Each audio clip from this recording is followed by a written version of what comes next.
class, we want to spend as little time as possible just to finalize on just a few slides which we had not covered. So we were discussing hallucinogens. Of course, they usually do not have any therapeutic indication, but they are drugs of abuse, so it's important to know about them. And anyway, they are also part of our of the course outline for this semester. So I think we've gone up to serotonin releasing agents. As I've said, just about 4 or 5 slides remaining.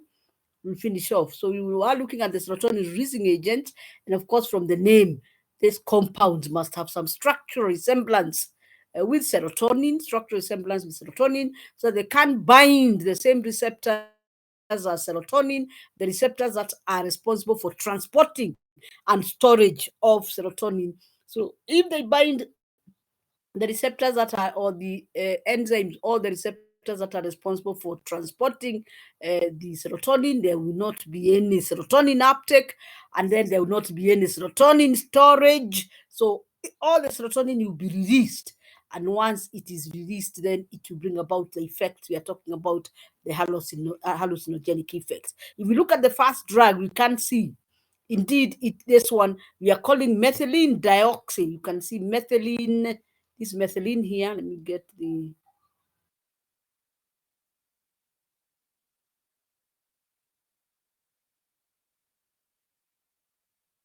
You can see the methylene. You can see the methylene dioxide. Unfortunately, the cursor doesn't seem to want to work. Sometimes it works, sometimes it doesn't. So you can see, of course, from the structure on the benzene ring, on the phenyl ring, you have, of course, two adjacent hydroxyl groups, and then the hydroxyl group are joined with a methylene group, and that's why we are calling it methylene.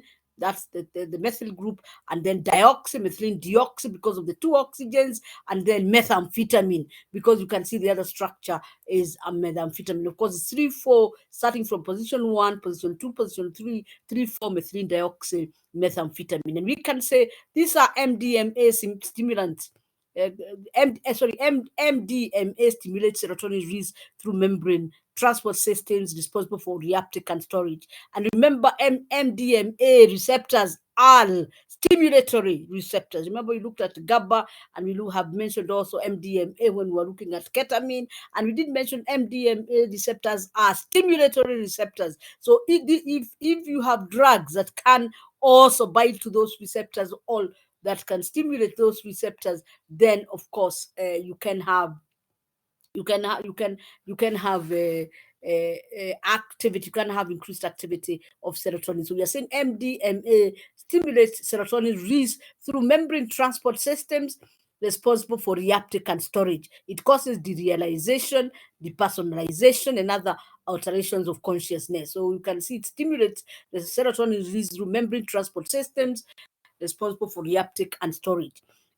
Unlike classical hallucinogens, MDMA, that is, oh, sorry, I had mixed up with the receptor. Sorry, this is MDMA, methylene methylamphetamine. Sorry about that. It causes derealization, depersonalization, and other alterations of consciousness. Unlike classical hallucinogens, methylene dioxide,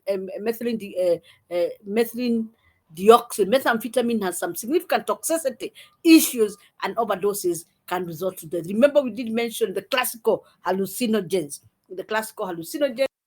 And we did say the classical hallucinogens usually do not cause any toxicity. And if you get any toxicity from the class, or if you get any deaths from the classical hallucinogens, it is the effects that they bring.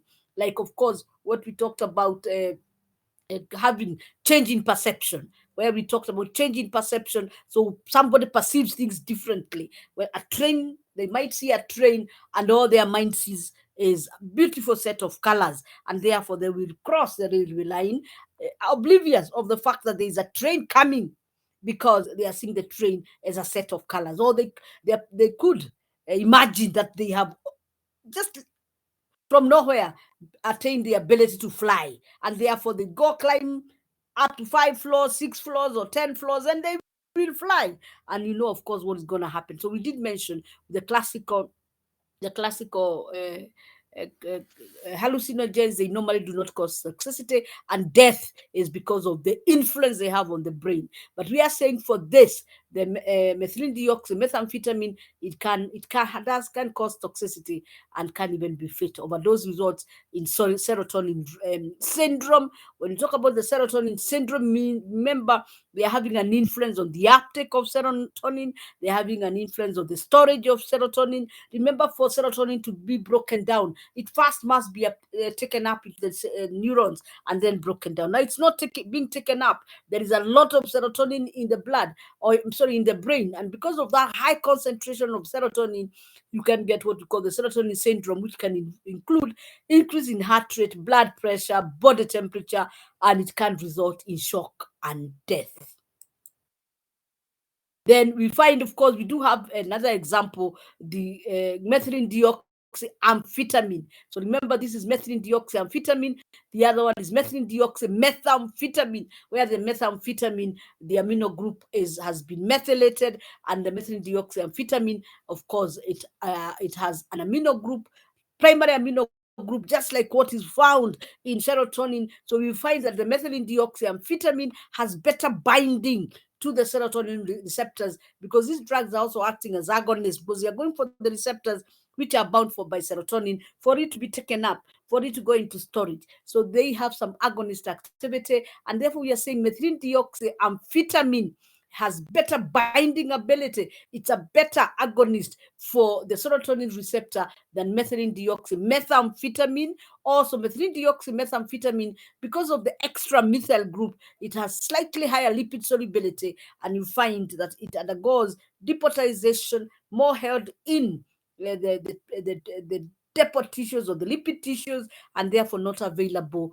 to bind the receptor. And therefore, you find methylene deoxyamphetamine has much higher hallucinogenic activity than methylene deoxymethamphetamine because of those two reasons. One, as I have said, lipid solubility resulting in deputization, and the fact that the methylene deoxymethamphetamine is a much larger molecule. In fact, you can say, especially on the amino group, it is a secondary amino group, whereas serotonin a primary amino group, which is very, very similar to methylene deoxyamphetamine, and therefore methylene deoxyamphetamine binds a receptor much more better or much more strongly than methylene deoxymethamphetamine, and therefore has much higher psychedelic or much higher hallucinogenic activity compared to methylene deoxymethamphetamine. The synthesis of methylene deoxymethamphetamine, the basic scheme is the oxidation of the plant oil sulfur, which is 3,4-methylene deoxybenzene. So you can see, again, there is that starting material, which is very, very similar to the molecule that is found in both methylene deoxyamphetamine and methylene deoxymethamphetamine. And then, which is converted into the ketone, which is then condensed with methylamine and reduce the final methylene deoxymethamphetamine. So it's a small pathway. It's an easy pathway of synthesis. So it is step one. We have seen the step one is oxidation process, as we have seen there. And then after the step two here, after the oxidation, reversible imine formation occurs spontaneously when the ketone is placed in solution with methylamine free base, not the hydroxide salt. So step three, reduction by hydrides, aluminum, mercury, amalgams, or electrical cells, vitamin. So it is not a very complex method of synthesis. Metabolism, and you can see these are methylene deoxymethamphetamine. Remember, whenever, because you have at the N-methyl group, you can always have oxidative N-dealkylation. This is oxidative N-demethylation catalyzed by mixed function oxidases or the cytochrome P450 enzymes. So specifically the cytochrome 3A4 will do the oxidative N-dealkylation, and then when that happens, of course, you will get the amino group and you will get methylene deoxyamphetamine. And then that again is acted on by, again, the mixed oxidase or mixed function oxidases or the cytochrome P450, and it is to remove the methylene group, because you can see that can also happen where you get oxidative NO demethylation. The other one is oxidative N demethylation. This is oxidative O demethylation. And if that happens, then of course you get the dihydroxy product. So you get the hydroxy amphetamine. You can see that's the hydroxyamphetamine, and then the dihydroxyamphetamine can now undergo catechol O methyltransferase to get as a methoxy group, and of course you will get the hydroxymethoxy amphetamine, and then again so that is actually the final product from going all that way. But you can also have the methamphetamine that are going oxidative demethylation. Sorry. So this time it is only the sequence. So this time we are starting with removing of the methylene group, and again it gives you the hydroxy methylene, the hydroxy methylene amphetamine, which can undergo transferase, methyltransferase using SAM methyltransferase, cortical O methyltransferase. Again, you get that group there, and that now can again undergo oxidative and dealkylation against you. Catalyst hasn't been known exactly which of the enzymes of the cytochrome P450 enzyme, especially which the exact one which catalyzes that metabolism. But we will get back. We will get still our final product, which is we can 1, 2, 3. This is methoxy and hydroxy. The hydroxy comes first, so we count from here. It's 1, 2, 3. 3 hydroxy, 4 methoxy amphetamine. So that is the final product, and of course that final product does not have hallucinogenic activity. Then we go to the other one, the NMDA antagonist, that is the N-methyl D-aspartate. This is the one which was coming to my mind. The N-methyl D-aspartate receptor antagonist, and of course we are reminding the NMDA. These are stimulatory receptors. These are stimulatory receptors, and therefore, if you get any antagonist onto these receptors, then again you will get you are able to get the hallucinogenic activity. The N-methyl D-aspartate NMDA receptor is the predominant molecular device for controlling synaptic plasticity, and plasticity means ability of the synapse to weaken or strengthen with time in response to increase or decrease in their activity, and also the memory function. So they are responsible for the synaptic plasticity and memory function. Some of the compounds that have been found to be antagonists at NMDA and therefore bringing about we call it dissociative kind of hallucinogenic effect include phenylcyclidine, which is PCP, dextromethorphan. This one we have discussed when we were looking at narcotic analgesics under the morphinans, and then we have discussed ketamine.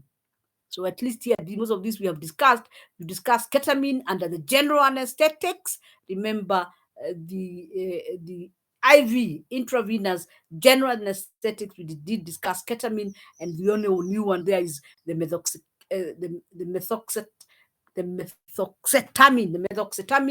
methoxetamine, if you look at it, it is a derivative. It is a derivative of ketamine, where the methyl group there has been replaced with an ethyl group. That is the only difference. Okay, there are two differences where that has been replaced with an ethyl group, and then the ortho chloro group has been replaced and shifted to the meta position. So those two group differences, and that's why we are calling it methyl, because of the methoxy group and methoxetamine. We are calling it methoxy because of that methoxy group there. And of course, when we look at it, we are seeing there's a difference. There is a structural modification of ketamine, and as I have said, the methyl group replaced by an ethyl group, and the orthochloro group replaced in both its position, and of course the substituent itself, the chloro group becoming a methoxy group, and of course it being shifted from the other position to the meta position, with retention of activity. So those are some of the drugs. 4 drugs, not very complicated drugs. Fortunately, 2 of them we have looked at them before, and they are the ones which have activity. And even if you look at PCP and ketamine, you can still see there is quite some structural resemblance, not completely, but there is a bit of structural resemblance between even ketamine and PCP. So when we look at this receptor, I decided to draw it out. If you look at this receptor, the NMDA receptor, you find that it has a site, a glutamate, a site which is bound by glutamate. So that's the glutamate binding site. It also has an allosteric site. This allosteric site is the one which is being bound by other compounds like ketamine, like even the PCP. They are able to bind the allosteric binding site. It also has another site, binding site for glycerin. For glycine.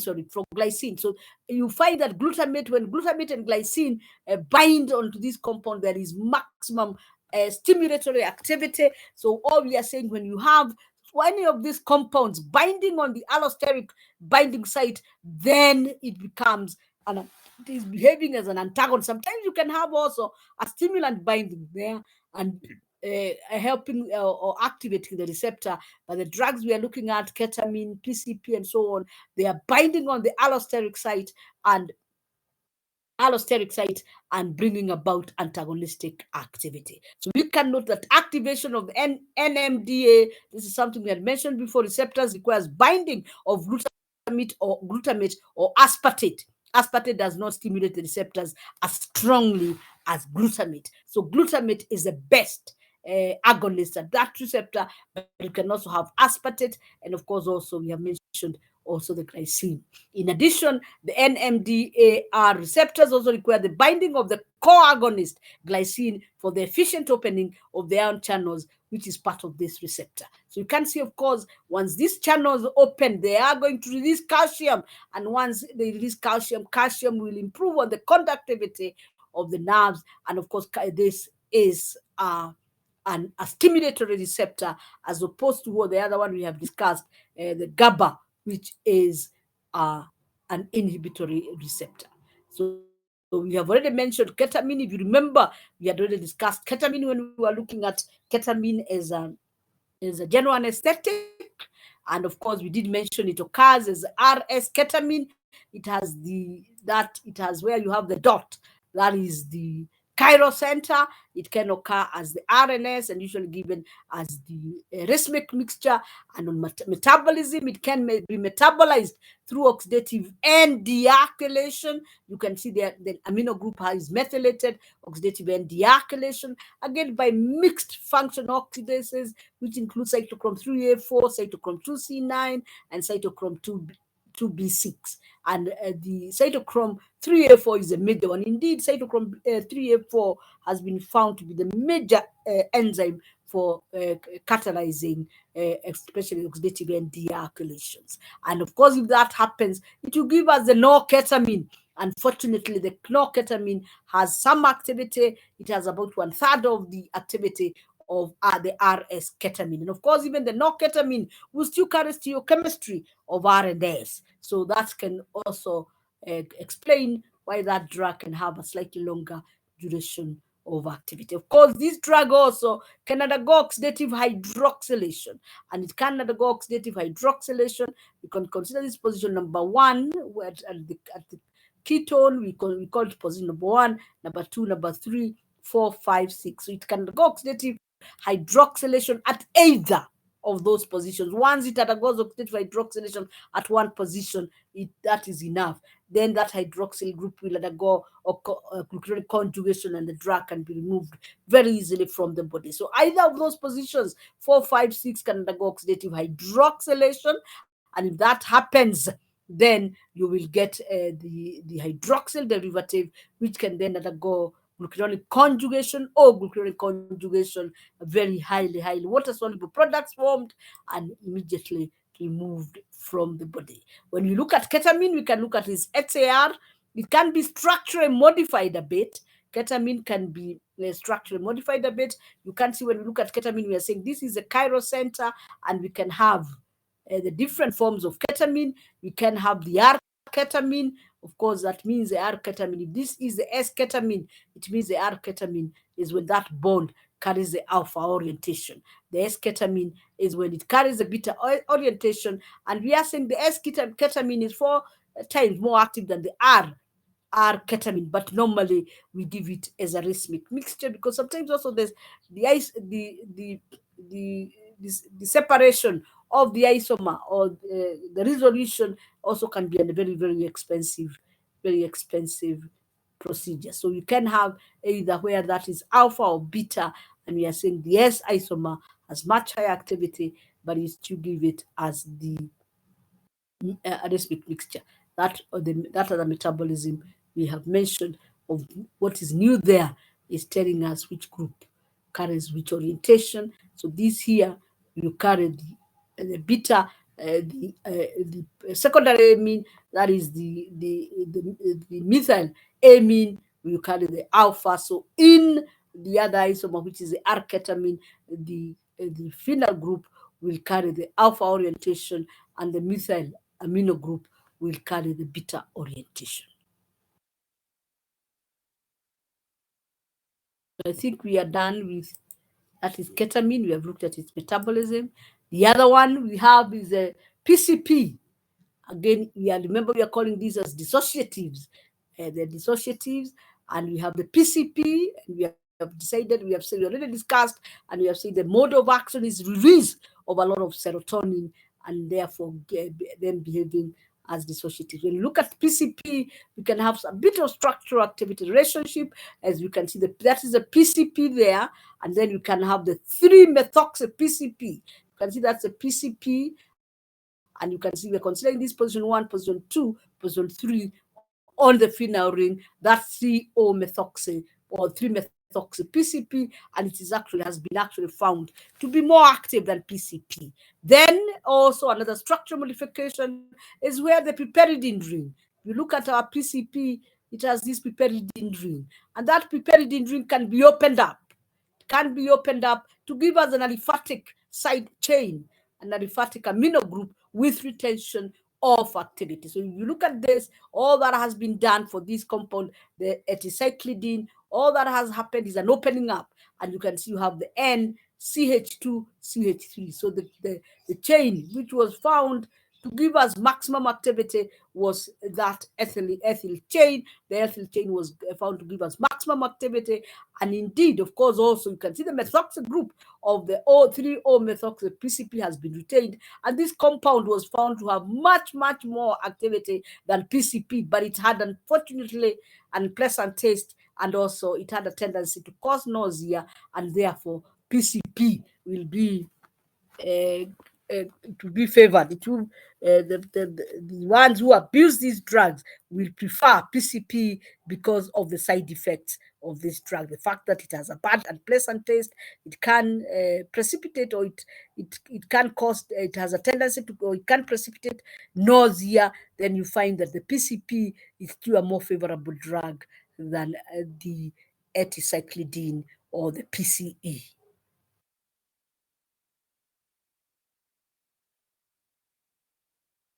So we are still looking at the PCP, and we are saying it is an antagonist. We already know that for the NMDA receptor, produces an aesthetic effect, also an aesthetic effect, just like the other one, like ketamine, and at high doses produces dissociative hallucinations. General features include sensory deprivation, dissociation, that is feeling like you are not in your body, of separation from reality. So feeling of separation from reality in a trance-like state. That's what we're calling the dissociative effect. So you're feeling of separation from reality. You are not on this world.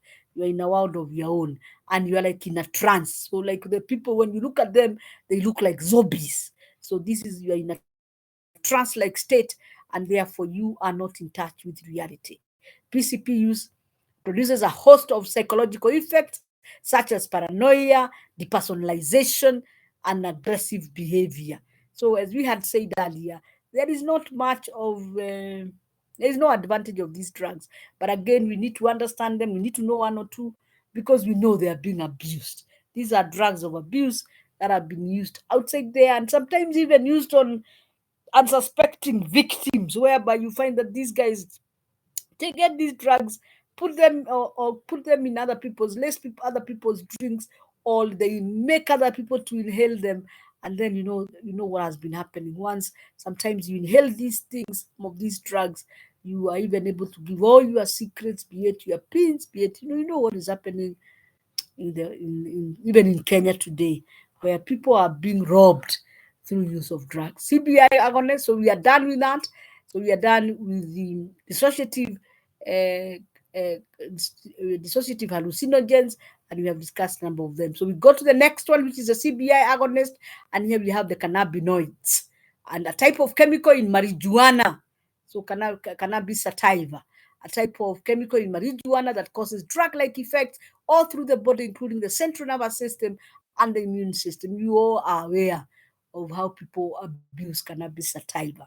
The main active cannabinoid in marijuana is delta-9 tetrahydrocannabinol. Tetrahydrocannabinol. And of course, when you see the tetrahydro, it means at a particular ring, you do have addition of 4 hydrogens. That's why, so there is saturation of one of the unsaturated rings, and that is why we are calling it tetrahydrocannabinol. Cannabinoids activate the cannabinoid receptors, and we have 2 cannabinoid receptors, CB1 and CB2. CB1 is a G protein coupled receptor responsible for the psychoactive effects of the cannabinoids. So it is responsible for the psychoactive effects of cannabinoids. It is not really hallucinogenic, but causes relaxation, euphoria, and munches, where you keep munching. So this is the compound we are calling the tetrahydrocannabinol, and you can, all we are saying, if you look at, when you are to look at the structure of the cannabinoid, the ring, this ring which is having the methyl group is a benzene ring. It's a benzene ring. So when you talk, it's like it's a benzene ring. So the benzene, the ring, that is also having a methyl group that has only one. Now it's a cyclic.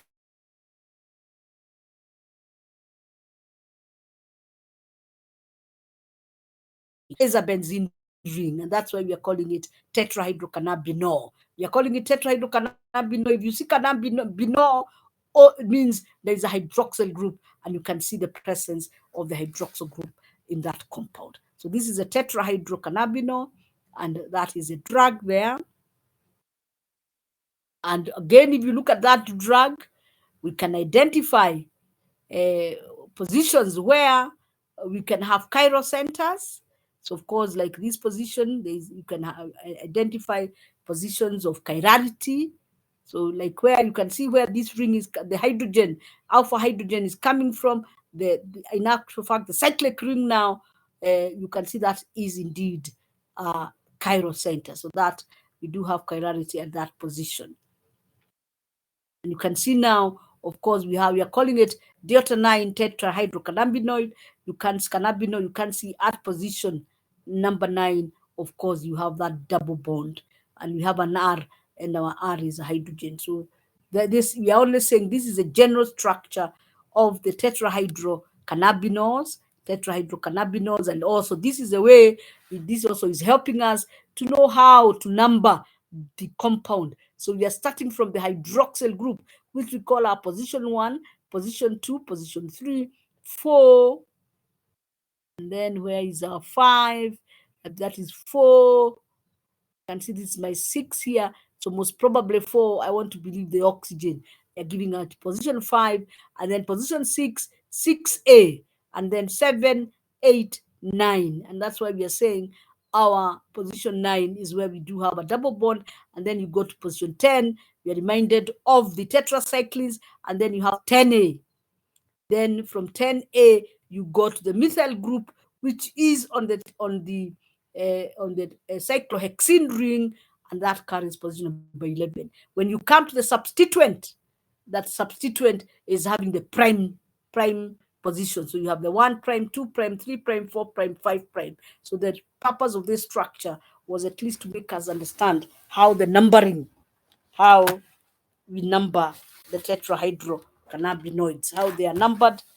That was the only reason why I got that structure, for us to understand the numbering. Somehow my the touchpad of my computers, of my laptop got spoiled, so I'm actually using a mouse. And before you get used, it's quite something. So that's what we are calling. Of course, we are calling our cannabinol. So you can see, as I was trying to explain, you can see that ring is we have 2 benzene rings, and that's what we call the cannabinol.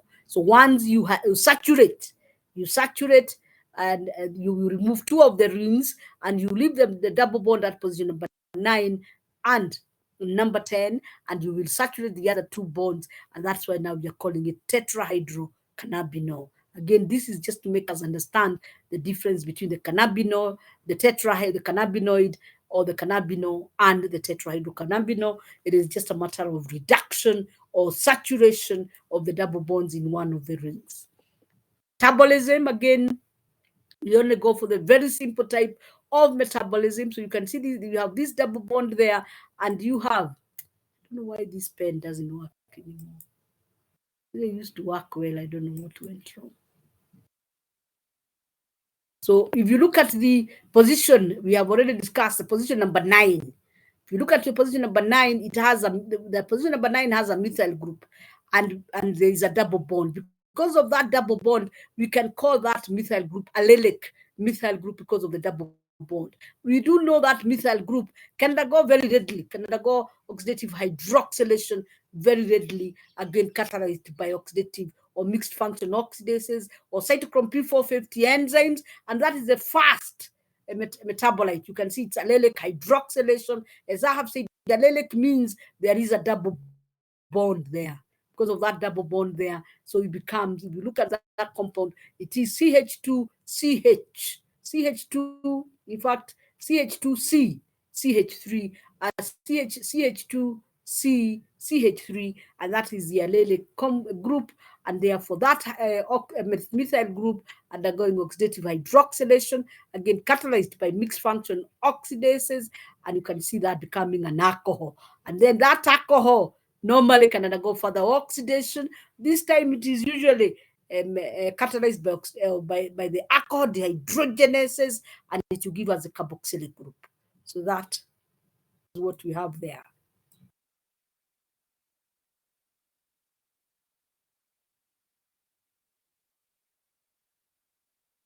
That's what we have there, where we are talking about that alcohol has further been oxidized into decarboxylic acid to give us a tetrahydrocannabinol carboxylic acid, which is an inactive metabolite. But the 11-hydroxy tetrahydrocannabinol is actually an active metabolite, as you can see we have shown there. Then again, also, even this carbon, now we are at position number, this was position number 9. So the carbon also at position number 8. We had already done the numbering.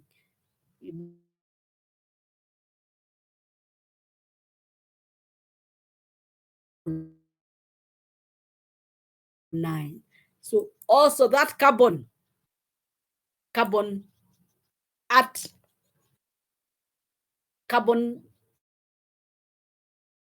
the carbon at carbon 8 can also undergo oxidative hydroxylation. Again, it's an allelic carbon because of the, again, double bond. So you can either go towards the methyl group or you can go now towards the ring. So it's also an allelic carbon carbon atom, and therefore can also undergo oxidative hydroxylation, which is also allelic hydroxylation, again metabolite, catalyzed by oxidative catalyzed by the mixed function oxidases or the cytochrome P450, and that becomes a hydroxyl group. So now that can happen, and the next step also is that the methyl group can also undergo oxidative hydroxylation, just as we had discussed. Again, it's a further allelic hydroxylation, and now what we are seeing here now is that both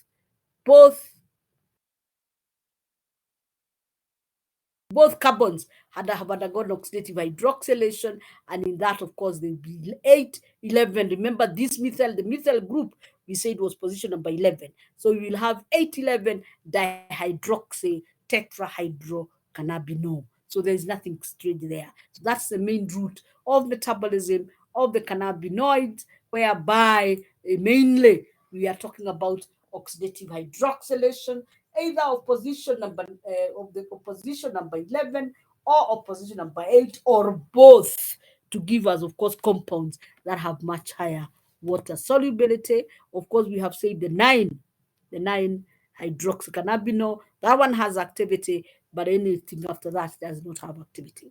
So we are looking at the CBI agonists, and we have started with this. We have looked at the CBI agonists, and we have still started with the cannabinoids. And where is this receptor located? We have said the CB1 is the one which is responsible for hallucinogenic effect or the psychological effect. So location, the nerve cell membrane receptor, it is located on the nerve cell membrane receptors, primarily in the brain and spinal cord. Endogenous, we do have endogenous ligands. Remember, for quite a number, in the body we do, even when we were looking at, although we might not have mentioned it, but even when you look at the narcotic analgesics, we forgot to mention. Narcotic analgesics, even in the body, we do have natural ligands, which we call the enkephalins, and so on. So more often than not in the body, we do have, when you have any receptor, like you see, like now you have the opioid receptor, we have this cannabinoid receptor. It is because we have those receptors in the body, because in the body we already do have agonists, which we call the endogenous agonists, which need to bind those receptors to bring about a control, unnecessary control in the body. Like for the opioid receptors, we do have the endogenous ligands. Like we do have the endogenous ligands, and like when you do your exercises and you are feeling very excited, it is explained that it is those natural ligands that bind the opioid receptors on when you are doing exercises. And when that happens, that is what elevates your mood. You are excited, you're very happy. This is does not just happen. It is because you do have those endogenous ligands. And that's the same thing we are saying here. And even when you look at even other things like adrenaline, even the serotonin, these are natural endogenous ligands. And these endogenous ligands have their own receptors, and that is how we are able even to come up with drugs, because we look at the endogenous ligands. And when we look at the endogenous ligands, even including things like acetylcholine, we try to structure and modify, we try to come up with compounds which have structural similarities but at the same time structural differences, so that those new ligands or new compounds can still go for that receptor which is bound by the endogenous ligand but bring the effect we want. If you want an agonist, you come up with a structure which you bind the agonist more strongly. If you want an antagonist, of course, bind the agonist more strongly and also trigger a pharmacological activity. If you want an antagonist, we come up with a drug which is usually more bulkier, sits on the receptor, but does not trigger.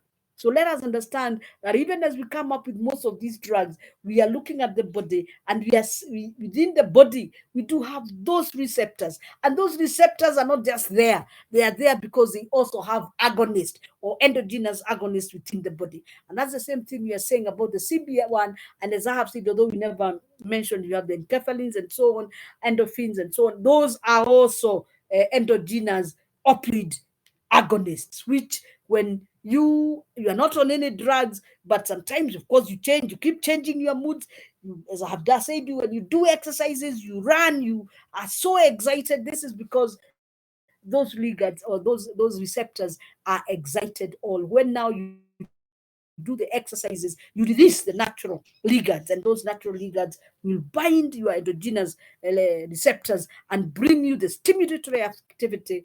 And of course, you feel elated, you feel emotionally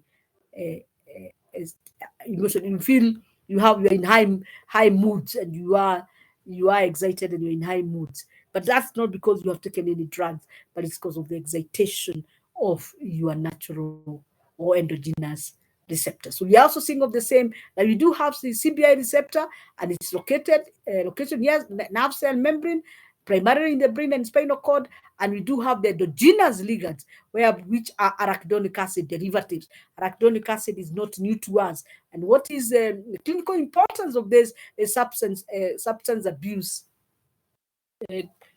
Substance abuse obesity. So when they are bound, when you bind these receptors are bound, you can get substance abuse obesity. The CBI receptors' major role in the brain is to regulate the release of neurotransmitters such as serotonin, dopamine, and glutamate. Remember, the serotonin, dopamine, glutamate. These are receptors. These are neurotransmitters that are needed in the body. So the function of this CBI receptor is to regulate the release of these neurotransmitters. So these are important, and you do have their natural ligand. So we do have their natural agonists, and one of those agonists we are talking about the arachidonoyl ethanolamine, arachidonoyl and ethanolamine. And if you look at this, you can see at the end here, this is where your arachidonic acid ends there. So the ethanolamine is NH2CH2CH2OH. So it is like all that has been happened is an esterification reaction. Remember, arachidonic acid has a carboxylic acid. The ethanolamine is NH2CH2CH2OH. So there is an esterification and you form, and that's why we are calling it. It is like the arachidonic acid is like it is the one which we are calling the substituent, and that is why we are calling it arachidonyl ethanolamine. And that this one has been found to be an antagonist at CB1 and an agonist at CB2. So if it's an antagonist at CB1, it will block the release. Remember, there must be a balance in the release of these catecholamines, and therefore the arachidonyl ethanolamine acts as an antagonist at the CB1 receptor. But we also have this other one, the 2-arachidonyl glycerol. Again, you can see glycerol. It's again an esterification between glycerol and arachidonic acid. So in 2-arachidonyl glycerol, again, this is an agonist at CB1. So you must have a very well controlled, a good balance between the arachidonyl ethanolamine and arachidonyl glycerol, so that the functioning of the body in terms of the release of the catecholamines, there is a balance. And once there is a balance, the person will function quite well. So this is what we are calling virodamine. That is the arachidonyl ethanolamine. Is also called virodamine. And we are saying it's an endocannabinoid that acts as an antagonist at the CB1 receptor and a full agonist at the CB2 receptor. But the receptor we are most interested in is the CB1 receptor, because we have said it is the one which controls the release of the catecholamines. The 2-arachidonyl glycerol is also an endocannabinoid that activates the cannabinoid CB1 receptor. So you can see now the 2AG, and the other one, the vitamin, just confirm the name. We have called it vitamin, the virodamine, and the 2AG are supposed to be well controlled so that they can bring about a balance in the catecholamines. It is involved in a wide array of pathophysiological functions, including the emotions that you have, the cognitive activity, the energy balance, the pain sensation, and the neuroinflammation. So you can see these are very, very important endocannabinoids, or very, very important endoligands that have very important activities. So I think with that, that has finished that bit, because we had already said that the cannabinoids activate the cannabinoid receptor CB1 and CB2, and that's why we had to bring out. It was important to understand those receptors. These receptors are found in the body, and they have their own naturally occurring ligands which help in the balance. They help in the balance. So when you bring in a chemical like what we are talking about, the cannabinoids which are found in marijuana, they will stimulate the CB1, increase the levels of the serotonin, and therefore bring about the hallucinogenic activity. Now, also we do have, and I think this might be the final one, as a dissociative hallucinogen, the 4-methyl amphetamine, the 4-methyl thiol, the 4-methyl thiol amphetamine. You can only see the difference is, of course, that's amphetamine, and as position 1, 2, 3, 4 para, you have a methyl.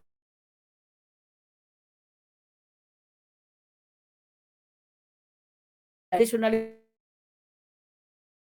inhibits the enzymes that break down serotonin. So it has been found to be highly selective releasing. So it is able to bind those serotonin receptors and of course bring about the release of serotonin. And not only do that, it have very high levels of serotonin, and that is why we are considering it to be also serotonin release agent, which is a dissociative hallucinogen. And because of the fact that here we are measuring a breakdown of serotonin, I thought it is important for us to know the metabolism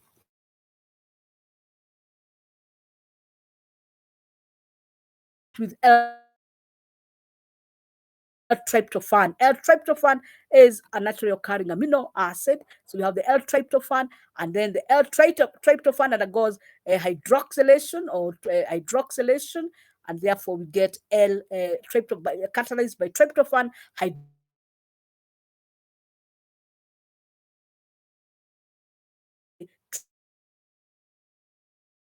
tryptophan. Remember, the tryptophan, it has a carboxylic group.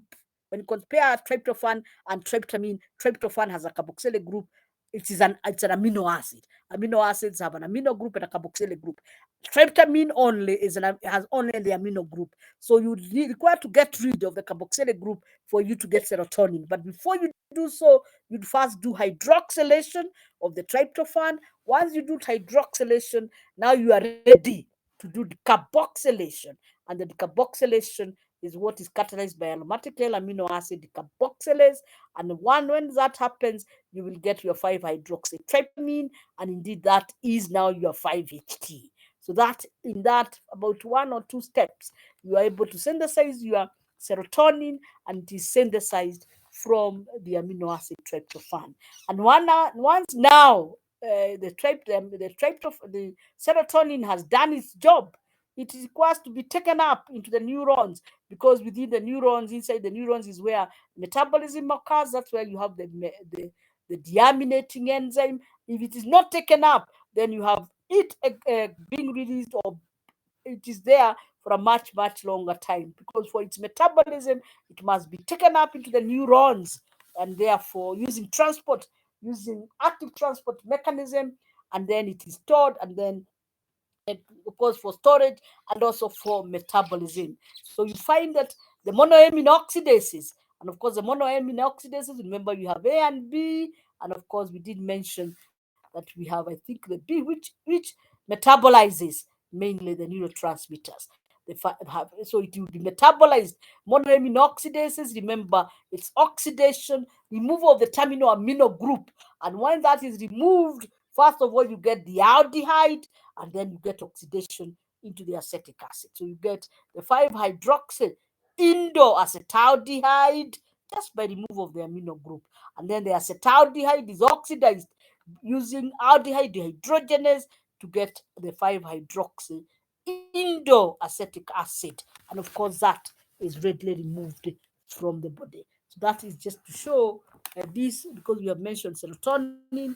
We had mentioned earlier when we were looking at Parkinsonism, we did look at dopamine when we did mention its metabolism. Of course, we have also mentioned acetylcholine, and of course, we know acetylcholine is metabolized by the acetylcholinesterase, and that is why we did even have the anticholinesterases like rivastigmine, which we discussed as used in the latter stages of management of Parkinsonism, when you also have cognitive issues. So that is just to show us the metabolism of serotonin. So we can note that serotonin is first metabolized, the 5-hydroxy indoacetaldehyde by monoamine oxidase.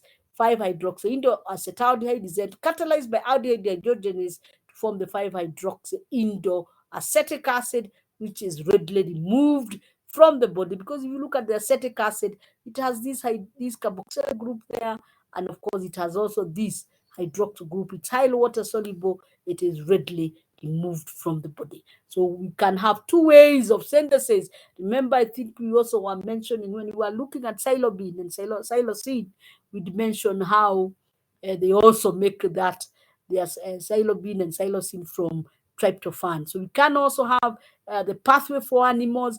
You can have the pathway for plants. When you have the pathway for plants, again, you are starting with your tryptophan, and then within the plant, you start with the decarboxylation. So you start with the tryptophan decarboxylase. So you remove the decarboxylase. So you get your tryptamine first, and then the hydroxylation. So it's just the sequencing which is different. In the animals, you start with the hydroxylation, and then you get the decarboxylation. The product is the same. And then, of course, the degradation, where you say you get the aldehyde here. We have left one step here.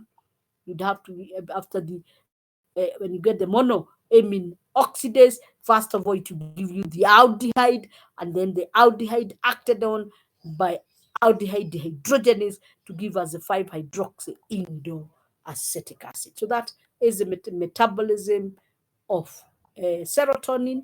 And we are saying that the drug that we have just mentioned, which is the 4-methyl thioamphetamine, is able to inhibit that pathway of metabolism. And once it inhibits that pathway of metabolism, it implies there will be a concentration of the serotonin, and hence even the hallucinogenic effect that you observe. We are done with that. That is the cannabinoids. The next one.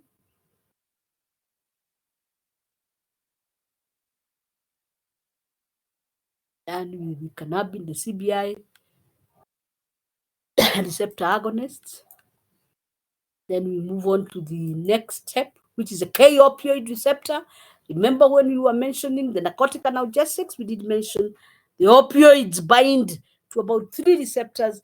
We do have, of course, the mu and the kappa being very, very important receptors. So we are only looking at that kappa opioid receptor. And that is why one of the compounds, now furafine, you look at now furafine, you have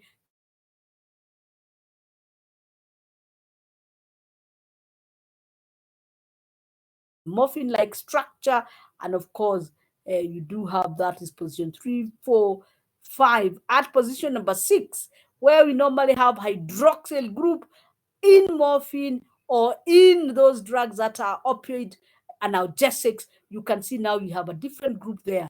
So at that position, we have this different group. We have a furyl derivative that now changes this drug from, you can see it has the cyclo. It has a cyclopropyl methyl group, and therefore we'd expect it to be actually an antagonist. You'd expect it to be an antagonist of the morphine receptor because of this group there. But now, because of this group, you can see how change of groups, because we have put a different group at position number 6. We have put this furyl derivative at position number 6. Then this drug now changes from being a drug that binds to, of course, it's still binding the opioid receptor, but it's specifically binding the K-opioid receptor, and in place of bringing analgesic activity, it is responsible for hallucinogenic activity, telling us that structural modification of drugs can result to drastic change in activity. You can change actually from a positive, good activity to a very negative activity. So we can be able to appreciate that this indeed is a morphine derivative. We did not see, when we were looking at the analgesics, any drug where there was structural modification to this extent, apart from, of course, getting an acetyl group there, or getting an acetyl group, getting a methoxy group,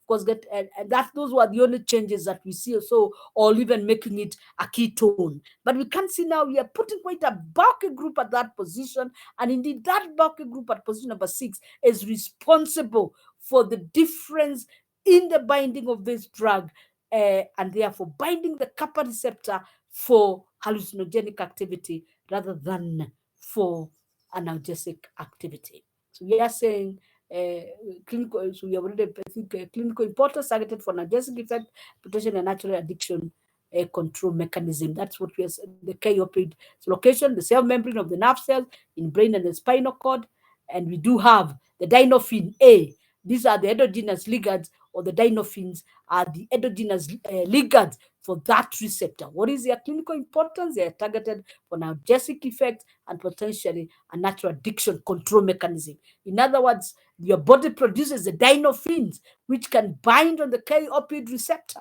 And when they bind on the K-opioid receptor, they can bring you analgesic effect, even when you have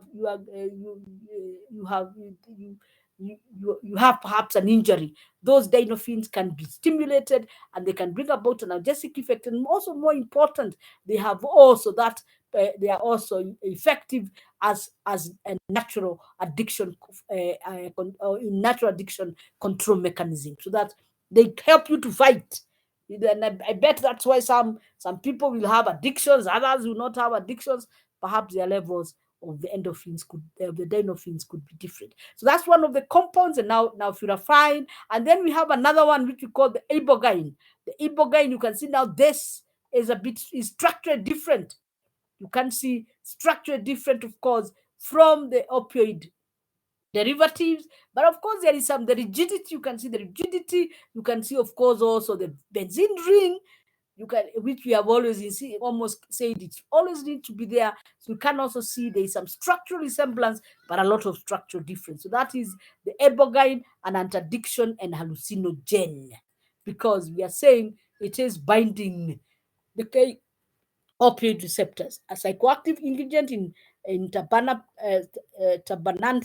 iboga, or just iboga. Of course, tabananth, we are saying it's a plant, so this compound can be found in some of the plants. Ibogaine interact with the 5-HT2A, NMDA, and K-opioid receptors. So it has actually all three mechanisms. Remember, we started the classical while binding that.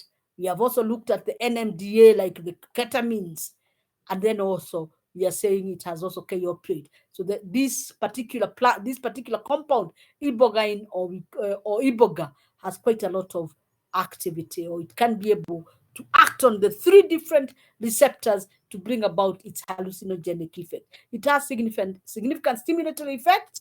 The hallucinogenic dose appears to be several times higher than the stimulant dose. So when you take small doses, then it will give you stimulation.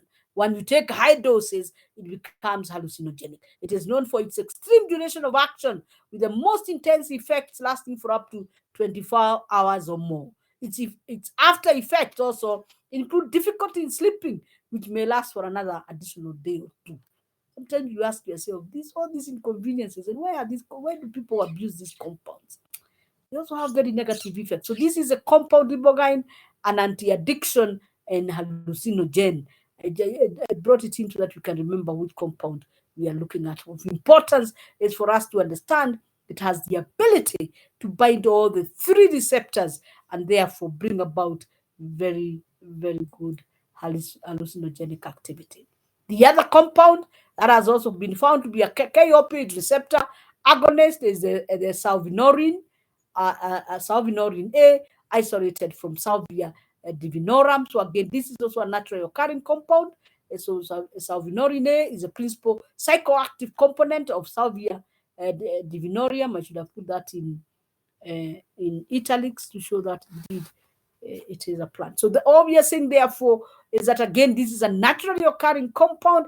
Again, we do not have a lot of structural similarities between this and what we have looked at as the morphine and morphine analogs, which bind the. But we remember, for what we are looking at, most of them were binding the mu receptor. Some, of course, could bind the K, but most of them were binding the mu receptor. It has a unique mechanism. It's a K-opioid receptor agonist. It is the only non-alkaloid. So if you look at this compound, there is nowhere within the rings that you have nitrogen. So that's why we are saying it is a non-alkaloid. It is the only non-alkaloid. So when you compare it with morphine, it's very, very different, because morphine is an alkaloid. This is a non-alkaloid. It is the only non-alkaloid hallucinogen known and the most potent natural hallucinogen. Very, very potent natural hallucinogen. It produces dissociative effects with uncontrollable laughter, sensations of motion, merging with or becoming objects, and overlapping realities. You cannot even try to imagine how such things, how such emotions or feelings are. That you have uncontrollable laughter, there is increased sensations of motion, you feel like you are merging with or becoming objects. God, and overlapping realities. In other words, I believe in these overlapping realities is where, as you are trying to say, you can see, you can be able to the sense, the there is a touch. You know, when you talk about the senses, you have the touch one, you have the one of one you are seeing, and you are saying these are mixed up. There is the one, of course, we are talking about the colors. All these are mixed up, and you are not able to differentiate between one and the other. And therefore, in that way, you are totally, completely confused. So that's what we are talking about, that compound. And I think that is our last compound, which is a hallucinogenic compound. And for the last, as a last statement, I have said hallucinogens. This is a quote. Hallucinogens have a unique and powerful ability to affect the human psyche. They may alter one's concepts of reality, may change one's views on life and death, and can provoke and challenge one's most cherished beliefs. Those things that you have believed for a many years since you were a little one, they come and distort all that. Therein lay the roots of much of the fear and hysteria that these substances have fostered in our society. I read again, they have a unique and powerful ability to affect the human psyche. They may alter one's concepts of reality, may change one's views on life and death, and can provoke and challenge one's most cherished beliefs. Therein lay the roots of much of the fear and hysteria that these substances have fostered in our society. This is a quote from David E. Nichols, from David E. Nichols. And that is why it is our dream, it is our prayer, even when it comes to those things we are calling the stimulants. If these drugs have such a powerful effect on our mind, why bother? Why bother to ever even try them out? Why bother to try them out? Because the minute you try them out, they have, of course, that power of addiction. Of course, as we have said, some of them make you very happy, you laugh all the way, but ultimately, they have a lot of damage on your brain, a lot of damage on your mind, and find out, of course, also, they will have a lot of damage on your character, because once your mind, your thoughts, your perceptions, your beliefs are changed, your character will change. So even when you stop taking them, convince people that they can trust you. Some people, even when you stop taking them, they'll see you and run away. And of course, that will cause a lot of stigmatization. So my prayer and our hope is that even when you go out there into the field, try to preach the gospel. Try to make people understand. They can give you a moment of excitation. They can give you a moment of hallucination, but the damage will last forever. Did you sacrifice sanity for insanity? I think that is where I will close. And with that, I think I will call it a semester. I believe we have had a good semester, not unless if we have any questions. Do you have any questions?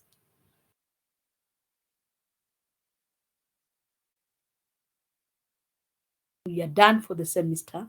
So now you can prepare well for your exam. I think you have a whole week to prepare. Any comments about the work we have done? Are you satisfied? Are you not satisfied? Is there anything, any comment that anything you'd want me to learn, to hear?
quite good. There is the first question where we are asking, in the discussion, is serotonin inhibitory or excitatory neurotransmitter? It has excitatory activity. Of course, the real stimulatory neurotransmitters are, of course, is noradrenaline. But if you look at the slide where we discussed the serotonin syndrome, if I go back, he said when you look at the serotonin syndrome,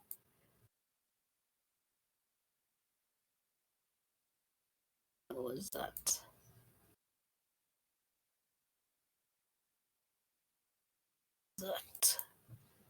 Yes, has some significant toxicity issues, and overdoses can result in death. Overdose results in serotonin syndrome. And the serotonin syndrome includes increase in heart rate, increase in blood pressure, increase in body temperature, and results in shock and death.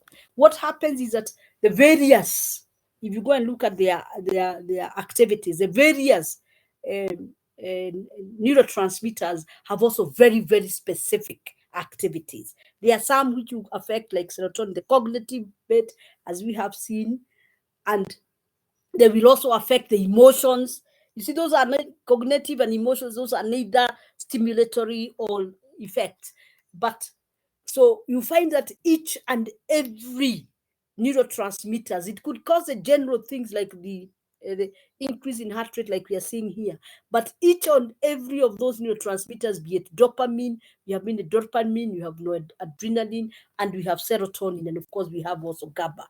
They have specific effects in the brain, and it's like you require them, like for, as we are saying, for emotional balance, for cognition, for and so on. So in case you have very high levels, if you have very, very high levels of the serotonin, these are the effects you can have, the increased heart rate, which means in this way it is actually not, we cannot call it really a stimulant, because a stimulant is when you get a stimulation of the brain. But what we are talking about, we are talking about here, is that it can increase the rate. It can, and that's the only bit we can say, it's stimulating. It can stimulate the heart rate and therefore increase the blood pressure, increase temperature, or that. But it has what we call those other effects, which we are calling the emotional effect, the cognitive effect, and those are the very, very, very important effects. I don't know whether I'm able to answer your question. And sometimes, as we are saying, the mind, nobody really can understand the mind, how the mind works, because you can see when we talk about the NMDA receptor, whereby we have these drugs, when they come and bind on the NMDA receptor, they are having an influence, not as the inhibitory activity, but they are having an effect on the emotions, on the perceptions, on binding that allosteric site within the NMDA receptor, within that receptor. What they are doing, they are having a negative influence on influencing your emotions, on influencing your cognition. So they are having a completely different effect than the other effects that we are talking about, just nervous conduction. You see, there is what we call nervous conduction, and there are these other effects that these receptors can bring about. And therefore, when we come to talk about that, that receptor, it has also those other influences. And therefore, when it is, you have antagonists to that receptor, we have an influence on those other effects, which include cognition, which includes emotional balance, and so on. So the receptors and the neurotransmitters are responsible for very many, in fact, for a balance, as we said, the balance of the way you function. And therefore, but you can also look up the very, very specific roles, very, very specific roles of each and every neurotransmitter, because that, I believe, you should be able to do in pharmacology. Each and every neurotransmitter has its own very, very, very specific roles. And therefore, when you increase that neurotransmitter or you decrease that neurotransmitter, you will have a negative influence or a positive influence in the way the body functions. I hope I have been able to answer your question. So, but you can see these are positive effects. And I think we even mentioned that somewhere else about the serotonin, if I'm not wrong.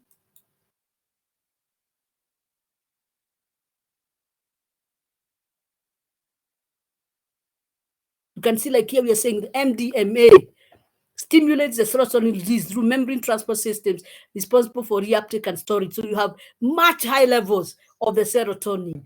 And because of that much high levels of the serotonin, that high levels of the serotonin is what affects these other things. So it causes derealization, it causes depersonalization, and other alterations of consciousness. So what we are saying is that serotonin needs to have a balance. Whether you have little of it, you have problems. When you have too much of it, you also have problems. So in that, it is not really a stimulatory neurotransmitter. No, it has those other very important roles in the brain in terms of, as I've said, perception, in terms of cognition, in terms of emotions, and so on. You require a balance of it. If you do not have a balance of it, it's like you are going almost. If you have very little of it, you are going almost. It's not really depression, because it is the dopamine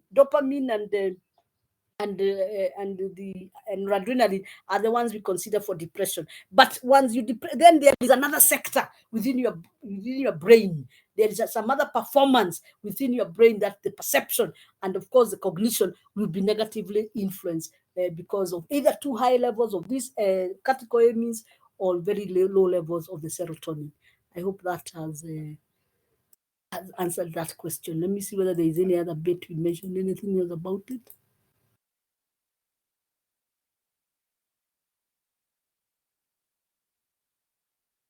You can see memory function. You see, we are saying the NM and N-methyl D-aspartate receptor is a predominant molecular device for controlling synaptic plasticity to weaken or strengthen with time and memory function. So those are the other functions we are saying, whereby if thereby now you give antagonists, if you give antagonists like the NMDA antagonists, they're not really affecting the stimulation or anything, they are going to affect the memory function.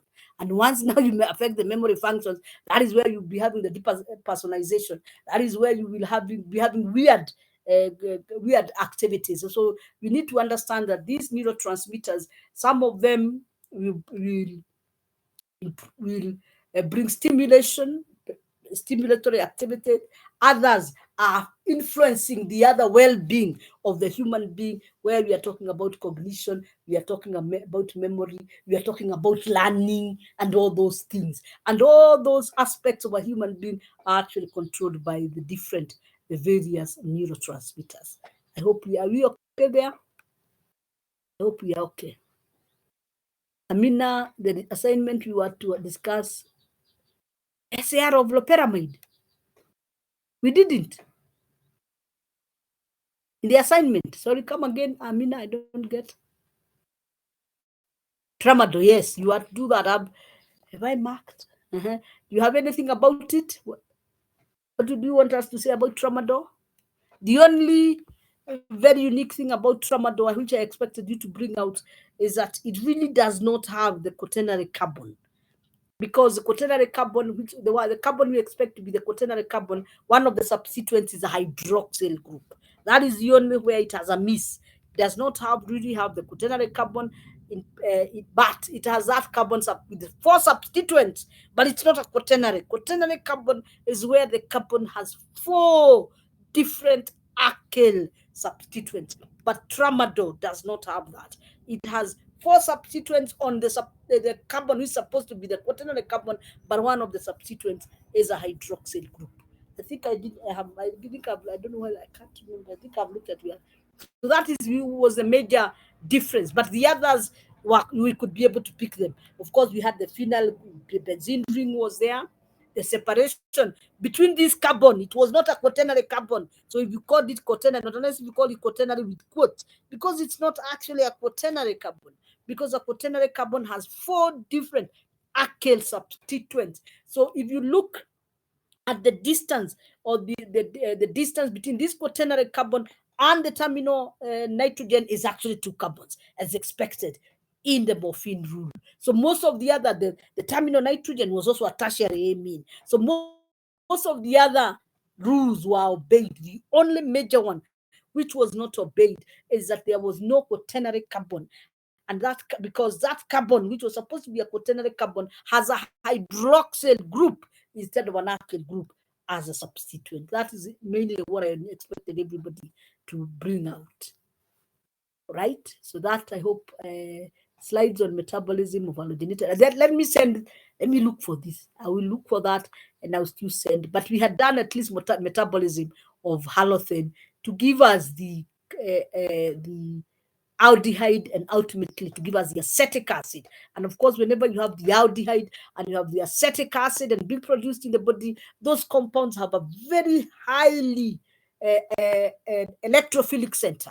Whenever you have a carbonyl group or a carboxylic group, you have high electrophilic centers which can bind body tissues. And that's the same thing with the other. There is effluent and isofluorine. That is the same thing, that when they are metabolized, they'll give you the aldehyde and they give you the carboxylic acid. And those two groups are groups that have high electrophilicity, or they are the strong electrophiles. And because they are strong electrophiles, they can be attacked by nucleophiles that are found within the kidney or within even the liver. And when that attack, in other words, the compounds, the metabolites that are formed, we call them highly reactive metabolites. And for their detoxification, they can bind the tissues either within the liver or within the kidneys. And when that happens, that is how you trigger. That is how actually those compounds become carcinogenic, or they trigger a lot of toxicity. So that I can still send. I'm going to look for that. But at least we had an example where we had discussed halothane, and the metabolism is the same, whereby one of the terminal carbons will change to an aldehyde and then to a carboxylic group. And those groups, when you have that aldehyde and that carboxylic group, then because the carbonyl group is an electron, the carbonyl oxygen is an electron withdrawer, that carbon will be highly electrophilic, and because it's of its electrophilicity, it can be attacked. It's not the one which is attacking. It can be attacked by nucleophiles like the sulfhydro groups that are found in cysteine. Sulfhydro groups are found in cysteine, and cysteine being an amino acid within the body tissues. Once that attack happens, that is how you can trigger hepatotoxicity. That is how you can trigger nephrotoxicity, because of the tissues being bound covalently by this highly electrophilic group. So I hope I will send that, but I hope that has explained whatever I have not sent. But I will look for that and I will send. There is just about one slide in it. I will make sure I send that to you. Discuss then slides on metabolism of halogenated, and so you were to show the slides. Okay, the cat, yeah. So you have okay, in the cat you asked about N-phenyl ethyl normophene. Why we call it N-phenyl ethyl normophene? Whenever you give the name of the substituent, we've already said it's N-phenyl ethyl. So I've already said the name of the substituent which is there. Now we call it normophene. We call it normophene because I have given the substituent I'll put at that position. If I call it morphine, then it means there is a methyl group, and then this other group, which is not possible. So we call it N-phenyl ethyl normophene, because normophene does not have a methyl group at that particular position. And when you say normophene, and then you put your phenyl ethyl group at the position where you had a methyl group. So that's why we call it N-phenyl ethyl normophene activity versus morphine. So versus morphine, now morphine has a methyl group. So the groups that I wanted you to compare is a compound whereby at position at the nitrogen up there, it has a CH2 phenyl group and a methyl group. And all we are saying is that those groups, when you increase, remember where you said when you increase the the number of groups, or when you make the substituent at position number 17 very, very, very huge, you allow that compound is able to interact with the A site of the opioid receptor, and therefore giving you much, much higher analgesic activity. It was quite easy. So you just needed to draw just something to show you understand, just something to show you understand the different areas of that receptor. So you have, of course, from you have, I think we come from that side, we had A, B, C, D. No, we had A, B, C, and then we had D. So we are only saying the farthest portion, I want to say, even if you name it A, then if you name it A, you start with B and then C and D. So all we are saying, the A portion of that receptor, which is at the corner, can only can only interact with compounds that have a very huge substituent at position number 17. And then there is a B portion which will interact with the phenyl. Both morphine and N-phenyl ethyl morphine have that B, so they will both interact. The C portion is interacting. The C portion is interacting with the other polar groups, the other the other lipophilic groups.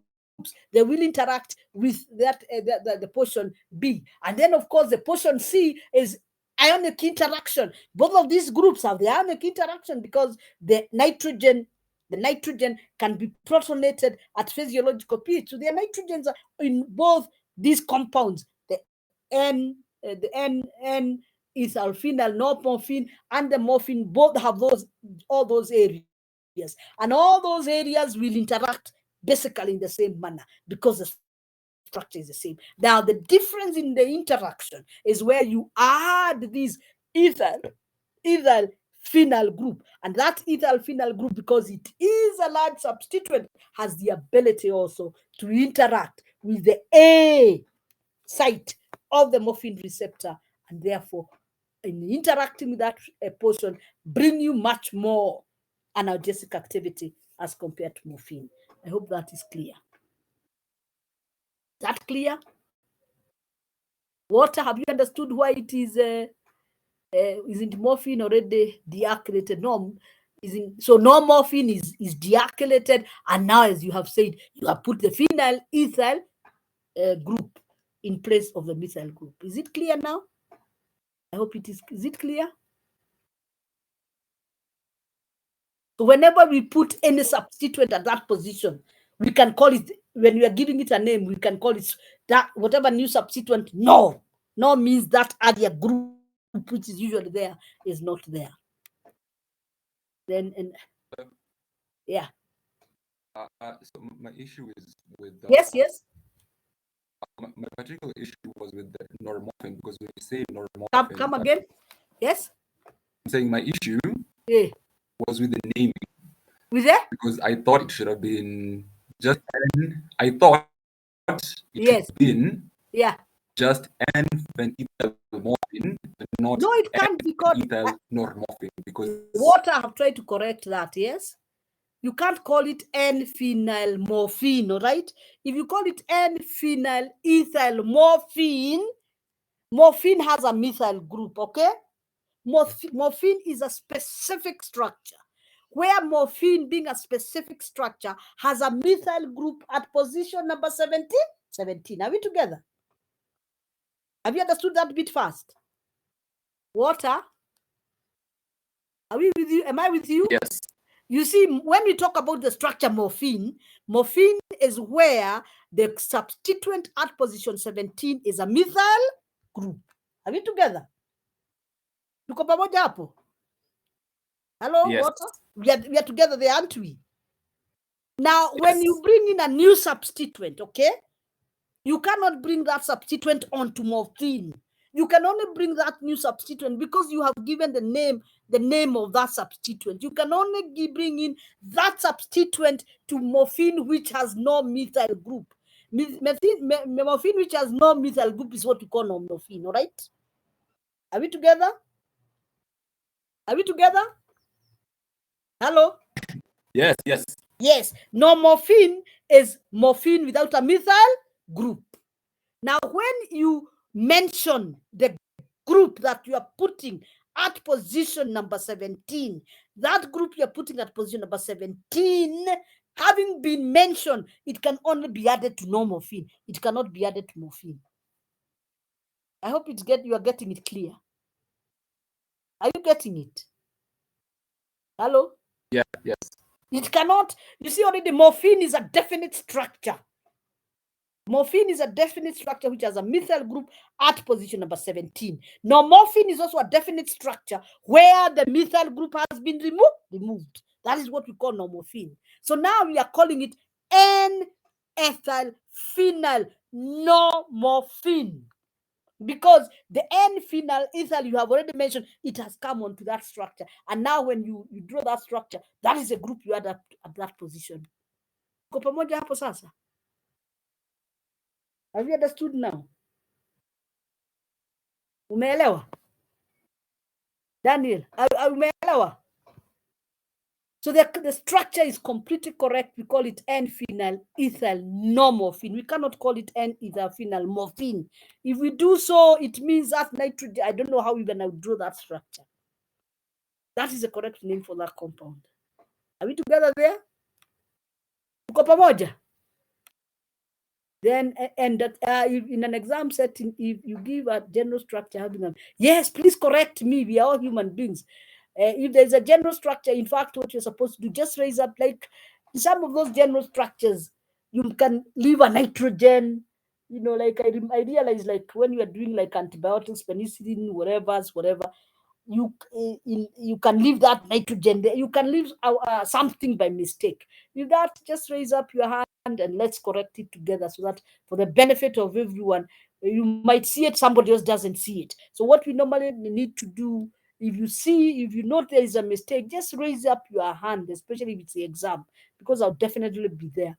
Because error is to human. Because that paper even goes to the external examiner, and you can see sometimes the external examiner does also not see the mistake. So you raise up your hand and let us do the correction, all of us, so that everybody benefits and answers the questions correctly. Because sometimes you might end up canceling a whole question because it had an error.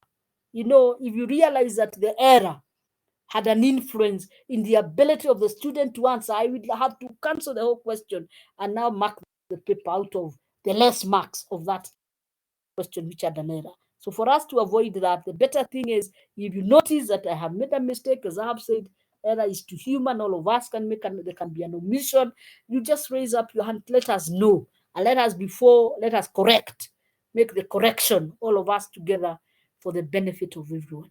Thank you for that, that is good. That Wambua, sorry. Thank you for that, Wambua. We can always make that correction, all of us. Otherwise, it can end up in that the whole of that question being cancelled. And there is a time I made a mistake and I had to cancel the whole question, because you cannot mark a question whereby the student is already disadvantaged as they start to answer the question. So if the student is disadvantaged, the student was not able to notice that there was an error, they answered the question that way and it was wrong, then you end up canceling the whole question. So I think let us all be on the lookout, because I think like this paper has a lot of structures, and therefore it would be important for us to make sure that all the structures are correct. I will also look at it after it's done, so that I make sure that all the structures. But I also see the paper. Now I will see the paper when we are seeing the paper, because we are not allowed to see the paper earlier. So we will see the paper together. So perhaps what we will do is give ourselves about 2 or 3 minutes. We go through the paper in case there is any issue on the structures, and we correct that. And all of us, because even if you do the question and you benefit alone, there's no point. It's good. I mean, we want to be fair to all of us. So I think this time we will make sure we look at the paper first. If there are any issues, if there is anything to be corrected, we correct it together, and then we start together. Thanks for that. What are we together now? You have at least said that yes. So even not only the morphines, any structure which has a definite group at a particular position, when it has a definite group, you will call it the no, and then you name that group. That's the only way you can name that compound. Because morphine is that structure which has a methyl group at that position. If you put an allyl group at that position, the compound gains another name. It becomes nalophene. So it is only when it has a methyl group that it's called morphine. So when you remove the methyl group and you put another group, the compound ceases to be morphine. And therefore you cannot call it a derivative, because if you cannot call it a derivative of morphine, because morphine is a particular structure. If you change the substituent at another position, if you change the substituent at another position, now incidentally you are able to call that incidentally you're able to call that compound still a derivative of morphine. But at position number 17, the minute you remove the methyl group, it becomes no morphine. And even when you look at the books, you will find out that. All right? Any other question? Are we okay then? Any other? Do you have any other issue? I am happy. I hope you are also happy. And it's my prayer that you read well, prepare well, read well. I haven't looked at your papers because I had a lot. Had another cut for the third years, the antibiotics one, and they are many. So that's what I'm finishing. I'm hoping to work on most of the papers next week. But please do your exams well, as we have already discussed, and I'm saying it again. Do not discuss any question in terms of telling me there is a methoxy group at position number 3, and you cannot show that position 3.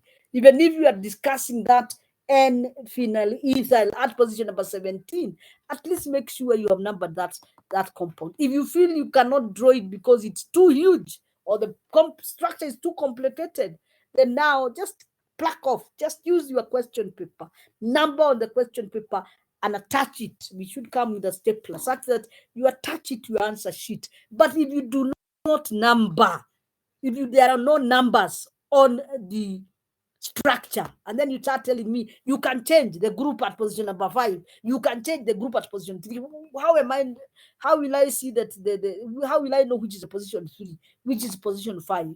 So as I've told you before, assume I know nothing.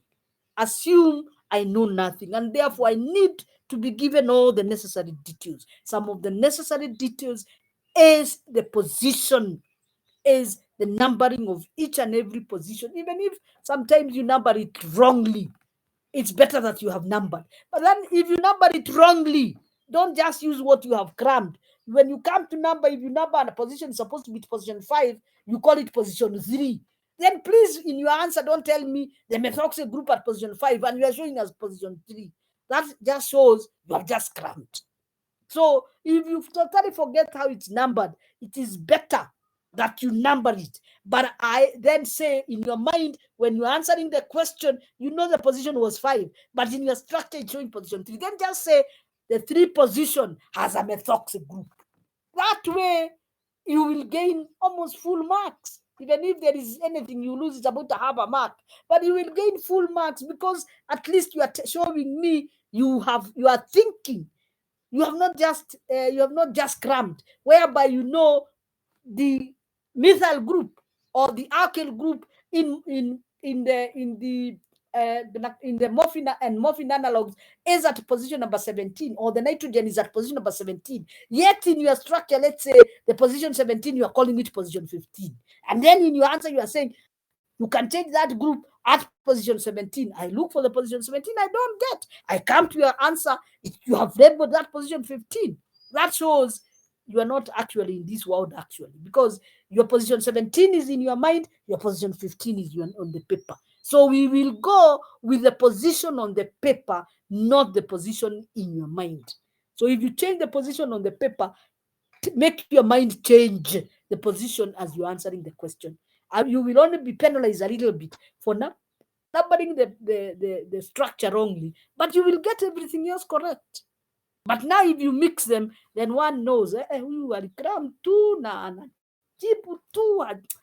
they are not even, it's like their mind is not in the question. You have to be there, keep reading the question.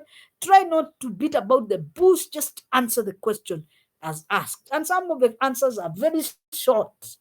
If you could put just a little illustration, very short answer without a lot of explanation, just short, and you will get your full marks. I also see this habit where somebody writes a lot of rubbish. You write is nothing. And then at the corner, the student squeezes the correct answer. And at times I ask myself, has this student been able to steal? What exactly has happened? That they have written a lot of nonsense. And then instead of realizing all that they had written before was nonsense, and then just put an X, they leave the whole answer there for you to come and see if, will I mark this or will I mark this? So you can see it becomes very complicated. But because it happens, you can write the wrong answer, then at the end something happens and then something pops up and oh yes, this is what, then just put an X to all that we had written earlier. I will ignore it and look at the answer. So that you can also it makes the marking a little bit easier for me. Because imagine you go through a lot and there is nothing, and then at the corner there, an answer pops up. It makes me a bit suspicious. I'm asking myself, was this person able to look at their friend's paper? What exactly happened? But I am aware that it does happen that you can forget. And then when you are about to finish, the correct answer pops up in your mind. Then cancel whatever is wrong, because this is an exam. An exam is supposed to assess whether you know or you do not know, whether you can explain, and such things. So when you give a wrong answer and then a correct answer at the end, you leave us in a lot of problems because we do not know. Personally, sometimes I don't know whether to give you. Do I give you the full marks? Do I give you half the marks? You have written a lot of garbage and so on and so forth. But I can assure you, as we have always discussed, the exam is just what we have done, what we have discussed. I think we have quite a number of structures because I'm trying now to be very, very specific about the questions. There is the answer I want. So sometimes when I leave you to do the structures, you do everything. So I think I've tried to give quite a number of structures as general structures.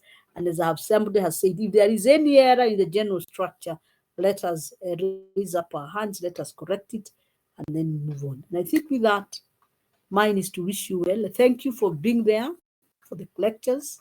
And I hope you have benefited from what you have learned. All right. Any other question?